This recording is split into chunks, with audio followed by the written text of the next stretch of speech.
A special thank you to each of our subscribers who make this channel possible. Here's today's story.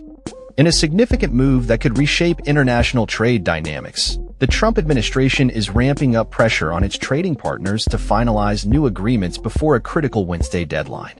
The U.S. plans to dispatch letters to various countries, warning them that higher tariffs may come into effect starting August 1st.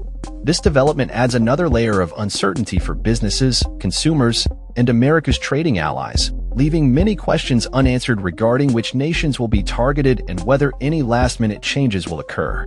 President Donald Trump and his top trade advisors have indicated that while they could extend the negotiation period, they are committed to applying maximum pressure on foreign nations to reach deals.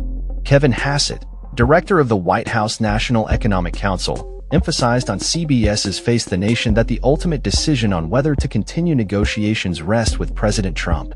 The United States is always willing to talk to everybody about everything, Hassett stated.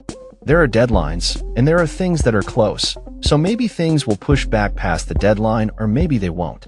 In the end, the president is going to make the judgment. Stephen Morand, chairman of the White House Council of Economic Advisors, echoed this sentiment, suggesting that countries negotiating in good faith and making concessions could potentially see the deadline extended. The tariffs, first announced by Trump on April 2nd, have raised concerns about their potential to disrupt the global economy and ignite broader trade wars. Following a market panic, the administration temporarily suspended most of the higher import taxes for 90 days, which were set to take effect shortly after the announcement. As the July 9th negotiating window approaches, only deals with the United Kingdom and Vietnam have been made public. Trump has imposed elevated tariff rates on numerous nations that maintain significant trade surpluses with the U.S., in addition to a blanket 10% tax on imports from all countries, citing an economic emergency. Specific tariffs include 50% on steel and aluminum imports and a 25% tariff on vehicles. Since the initial announcement, there has been a noticeable lack of new trade agreements from foreign governments, despite Trump's demands. On Friday, the president indicated that letters outlining tariff rates for countries that fail to reach a deal might be sent out as early as Saturday, although collection of these taxes would not commence until August 1st. By Sunday, Trump confirmed that letters would begin to be sent out starting Monday, potentially affecting 12, could be 15-foot countries.